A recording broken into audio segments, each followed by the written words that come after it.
Hi, I'm Seka Karo. I'm founder of LightNet, and my passion and purpose is removing the word impossible from the dictionary.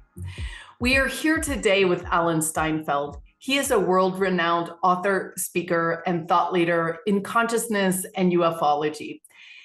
What I love about Alan is that he has created a television show on YouTube called New Realities, and he's interviewed some of the most important thought leaders on the planet for decades and decades.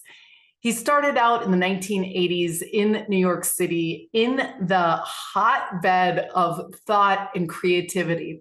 In this interview, he talks about interviewing and talking with Andy Warhol, John Mack, Nassim Haramein, and so many people who have contributed to a new silver lining in what is possible.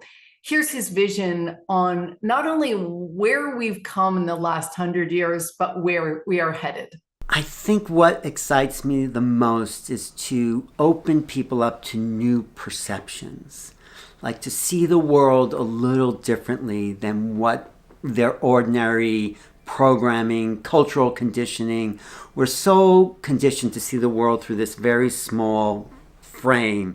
And I like to open that frame a little more to show people a bigger reality. That's why I call my show, my passion, New Realities, because when you start to see a little more of what's possible, you have new ideas.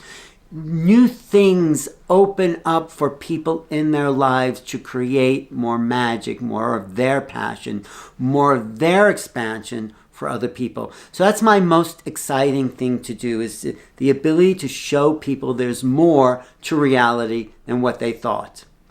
You know, one of my favorite quotes is from H.G. Wells. You know who he was?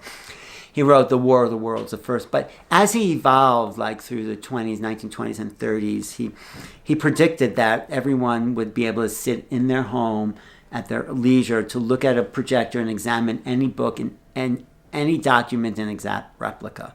He had this remote viewing of the future there. He didn't know how that would happen.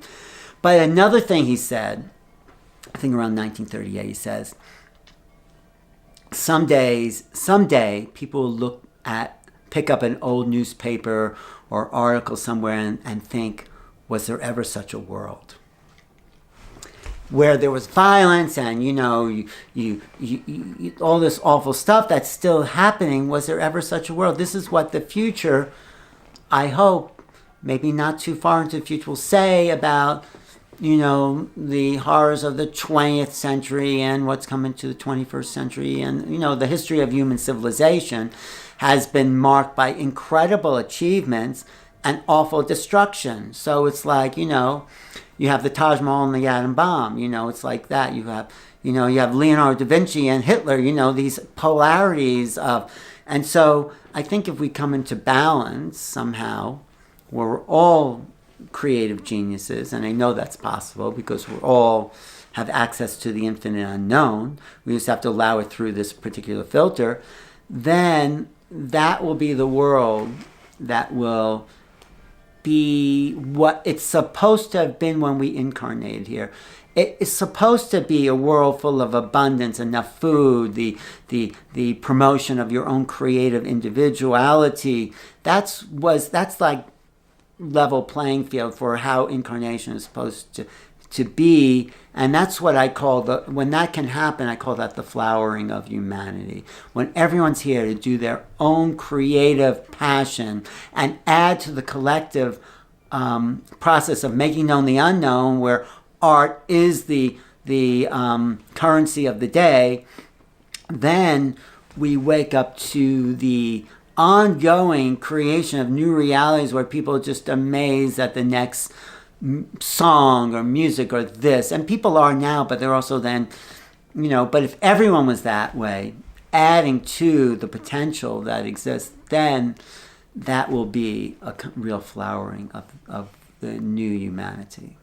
For more, watch the full episode, which will be aired on Monday. Or you can find this story on our podcast, Awaken Your Purpose. To find your passion and purpose, join us at holomovement.net/purpose.